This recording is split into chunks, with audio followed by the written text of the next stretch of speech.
নমস্কার, দেখছেন কলকাতা টিভি। আপনাদের সঙ্গে আমি মধুবন্তী। শুরু করছে জেলার সারাদিন। আর শুরুতেই একটি বড় খবরে নজর রাখবো। ভরতপুরের বিধায়ক হুমায়ুন কবির তার বক্তব্যের জন্য তাকে শোকজ করলেন মুখ্যমন্ত্রী মমতা বন্দ্যোপাধ্যায়। এই মুহূর্তের বড় খবর, আমরা নজর রেখেছি সেই খবরে।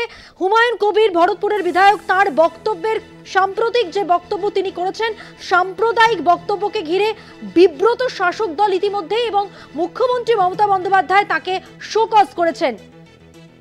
সন্তোষজনক উত্তর না পেলে দল তার বিরুদ্ধে উপযুক্ত ব্যবস্থাও নেবে, এমনটাই জানানো হয়েছে। আরো বিস্তারিত জানবো। আমাদের সঙ্গে টেলিফোন লাইনে রয়েছেন আমাদের বিশেষ প্রতিনিধি দীপ্তিমান ভট্টাচার্য। দীপ্তিমান, দেখো মধুবন্তী, যেটা আজকে যখন ক্যাবিনেট চলছিল, ক্যাবিনেট চলাকালীনই মুখ্যমন্ত্রী মমতা বন্দ্যোপাধ্যায় এই বিষয়টি বলেন এবং তিনি ফিরহাদ হাকিম এবং যারা সিনিয়র এখানে লিডার ছিলেন তাদেরকে বলেছিলেন যে তার বিরুদ্ধে শোকজ ইস্যু করা হোক। তিনি এই বক্তব্যগুলো কিসের জন্য দিয়েছেন বা কি বিষয়, এই বিষয় নিয়ে একটা শোকজ ইস্যু করা হোক এবং শোকজের উত্তর যদি না হয় তাহলে পরবর্তীকালে তাকে সাসপেন্ড করা হতে পারে। কিন্তু এর পাশাপাশি তিনি এটাও বলেছেন যে আমার কাছে সবাই সমান, আমার কাছে সবাই সমান, কেউ বড় নয় কেউ ছোট নয়, সবাইকে সমান রেখেই আমরা ভাবি এবং সবাইকে সমান রেখেই আমরা চলি, আমরা কারুর কথায় পা দেব না। এবং তিনি এই প্রসঙ্গে তিনি বলতে গিয়ে তিনি কিন্তু মন্ত্রী সিদ্দিকুল্লাহ চৌধুরীকেও বলেন যে তিনিও যেন আর বাইরে কোনো রকম কোনো মন্তব্য না করেন, সেই মন্তব্য করা থেকে তাকেও বিরত থাকতে বলেছেন।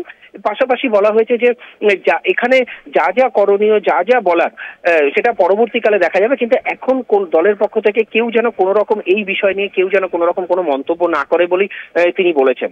অর্থাৎ একটা জিনিস স্পষ্ট, হুমায়ুন কবিরকে কিন্তু প্রথমে শোকজ করা হচ্ছে, শোকজের উত্তর দেবেন এবং শোকজ ডিসিপ্লিনারি কমিটি থেকেই করা হবে এবং ডিসিপ্লিনারি কমিটি থেকে যখন শোকজ করা হবে সেই শোকজের উত্তর আসার পর তারপর পরবর্তী পদক্ষেপ, এবং যদি সেই উত্তর ঠিক না হয় তাহলে সেক্ষেত্রে কিন্তু তার পরবর্তী পদক্ষেপ হিসাবে যা নেওয়া সেগুলো কিন্তু নেওয়া হবে। মন্ত্রী সিদ্দিকুল্লাহ কুভাষণ বিরত থাকার নির্দেশ তাকেও দেওয়া হয়েছে, এ ব্যাপারে কি জানা যাচ্ছে?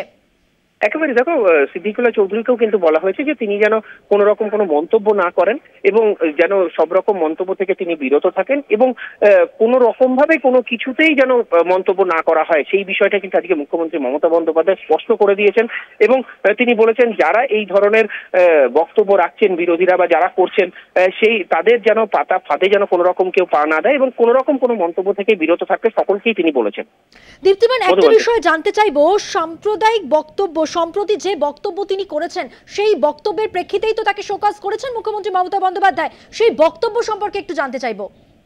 দেখো, এই যে পুরো বিষয়টি হয়েছে, এই পুরো বিষয়টির মধ্যেই কিন্তু যখন বেশ কয়েকদিন ধরেই এই নিয়ে চলছিল এবং আজকেও তিনি একটি বক্তব্য রেখেছেন, পরপর বেশ কয়েকদিন ধরেই তিনি বক্তব্য রেখে চলেছেন। সেক্ষেত্রে এই বক্তব্য রাখার জন্য এর আগেও তাকে কিন্তু একবার শোকজ করা হয়েছিল এবং সেই শোকজের পরিপ্রেক্ষিতে তাকে তিনি কিন্তু উত্তরও দিয়েছিলেন এবং দেখা যাচ্ছে যে আবার তিনি সেই বক্তব্য রেখেছেন, একই ধরনের বক্তব্য তিনি রেখে গেছেন এবং সেই বক্তব্যের পরিপ্রেক্ষিতেই কিন্তু এই সিদ্ধান্ত বলেই জানা যাচ্ছে। ধন্যবাদ দীপ্তিমান। কথা বললাম আমাদের বিশেষ প্রতিনিধি দীপ্তিমান ভট্টাচার্যের সঙ্গে। আজ বিধানসভার বাইরে তার কুভাষণের জন্য ভরতপুরের বিধায়ক ঠিক কি বলেছেন শুরুতে শুনিয়ে দেব।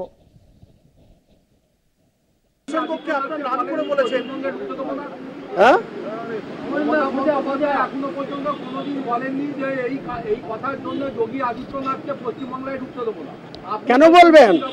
কেন বলবেন? উনি সাংবিধানিক একটা মুখ্যমন্ত্রীর চেয়ারে সেটা বলা সৌজন্যতা কি বলবেন না তো, কিন্তু তাই বলে আমার জাতিকে আক্রমণ করবে আমি বলবো না। আমার কাছে আগে দল না, আগে আমার জাতি। আপনি লিখে দেন, আমি ওসব পরোয়া করি না। আমার জাতিকে অ্যাটাক করবে আর আমি শুভেন্দুকে ছেড়ে দেবো?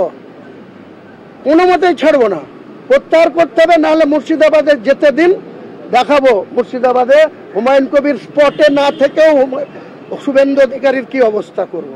আমি আপনাকে চ্যালেঞ্জ। অধিবেশন কক্ষে আপনার নাম করে বলেছেন যে আপনারা বলছেন সেজন্য আপনাদের সঙ্গে কথা বলেছেন বা বলবেন। আরে ওনারা বারবার বলেন, আমাদের সুমন বাবু, এবিপির সুমন বাবু, সেই 1 মে 2024 আমি বলেছি সন্ধ্যা 6:30টায়, 2 মে আমরা শুনলাম হুমায়ুন কবির। আমাদের সাংবাদিক দুর্গাদাস বন্দ্যোপাধ্যায়ের প্রশ্নের উত্তরে ঠিক কি বলেছেন, এবার সরাসরি কথা বলবো তার সঙ্গেই। সরাসরি নিউজ রুম থেকে রয়েছেন আমাদের প্রতিনিধি দুর্গাদাস বন্দ্যোপাধ্যায়। দুর্গাদাস,